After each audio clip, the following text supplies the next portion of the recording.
15 से 20 साल की उम्र जो होती है वह बड़ी ही नाजुक होती है। इस दौरान बच्चे जवानी में कदम रखते हैं और उनका दिल किसी न किसी पर भी आ सकता है। कुछ ऐसा ही हुआ मेरे साथ। जब मैं 17 साल का था, मेरा दिल अपनी चाची पर आ गया। उन्हें देखकर ऐसा जी मचलता था कि खुद पर कंट्रोल कर पाना औखा हो जाता था। जो रिश्ते उम्र सभी भूलकर अपनी ही चाची को दिल दे बैठा। मेरा नाम राहुल है। मेरी उम्र 17 साल की है। जब मैं टीन एज में कदम रख रहा था, मेरी उम्र लगभग 13-14 साल की थी। तो मेरी खूबसूरत और जवान चाची को देखकर मेरा मन मचलने लगा था। उस समय मैं चाची को कभी खिड़की से तो कभी दरवाजे से पीछे से छुप छुप कर देखा करता था।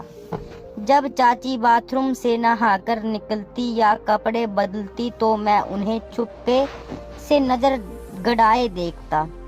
उन्हें देखकर मेरा मन उन्हें छूने को करता, लेकिन मैं उन्हें अपने दिल की बात बता नहीं पाता था। अब क्या करें? कई बार चाची को देखने के बाद मैं इतना ज़्यादा एक्साइटेड हो जाता कि कमरे में जाकर मुझे हस्तमैथुन करना पड़ता। एक बार चाची को कपड़े बदलते देखते हुए मेरी माँ ने मुझे देख लिया, और जब मैं इसके बाद अपने कमरे में जाकर अपनी प्यास बुझाने लगा, तब माँ ने मुझे हस्तमैथुन करते देख लिया। उस समय मेरी माँ ने मुझे कुछ नहीं कहा, लेकिन उन्होंने पापा को यह सारी बात बता दी। इसके बाद पापा ने मेरी खूब पिटाई लगाई और मुझे कमरे में बंद कर दिया। लेकिन मैं अपने दिल का क्या करता? मेरी चाची है ही इतनी खूबसूरत और कि उन्हें देखकर ही किसी का भी मन डगमगाने लगता है। अब मैं कमरे में ही बंद था। मेरी माँ आई, उन्होंने मुझे रोटी दी और बाहर निकाला। मुझे थोड़ी थोड़ी शर्म भी आ रही थी, कभी किसी को मेरे माँ बाप ने बता ना दिया हो। अब कुछ दिन निकले। मेरी चाची को भी इस बात का कहीं से पता चल गया था। वो मुझे पूछती है कि तुम मुझे छुप छुप कर क्यों देखते हो?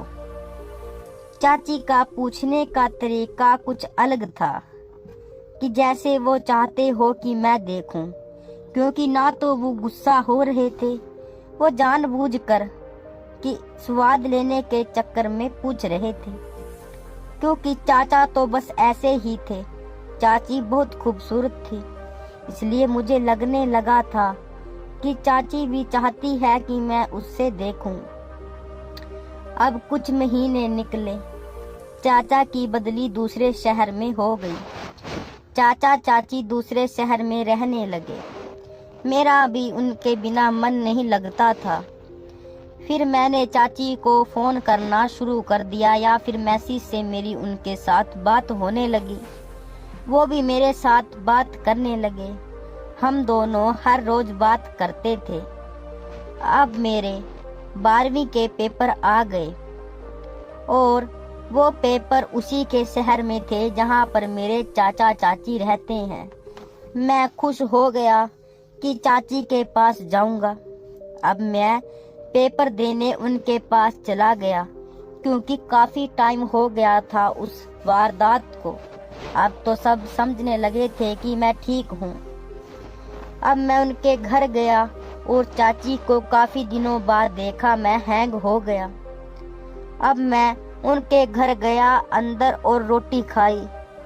अब मैं उनके साथ ही रहने लगा। कभी कभी उनको टच भी कर लेता था। वो कुछ नहीं कहती थी। मेरी हिम्मत बढ़ती जा रही थी। अब मेरे पेपर भी ख़त्म हो गए। मैं घर में ही फ्री रहता था। चाचा भी ऑफिस चले जाते थे। एक दिन दोपहर को चाची अपने कमरे में सो रही थी।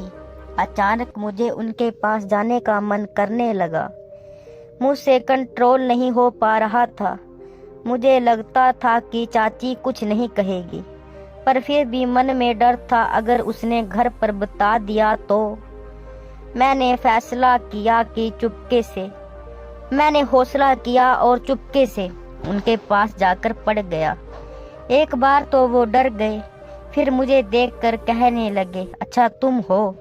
फिर कुछ नहीं कहा। अब मेरा भी हौसला बढ़ गया। मैंने भी उनको गले लगा लिया और किस करने लगा। उन्होंने कुछ भी नहीं कहा और मैं बहुत ज़्यादा खुश था। आगे से वो भी मुस्कुरा रहे थे। फिर क्या था, हम दोनों हो गए। मैंने उनके साथ जी भरकर किया और मज़ा आ गया। आगे की कहानी अगली वीडियो में आएगी। आप चैनल को सब्सक्राइब जरूर कर दो। धन्यवाद।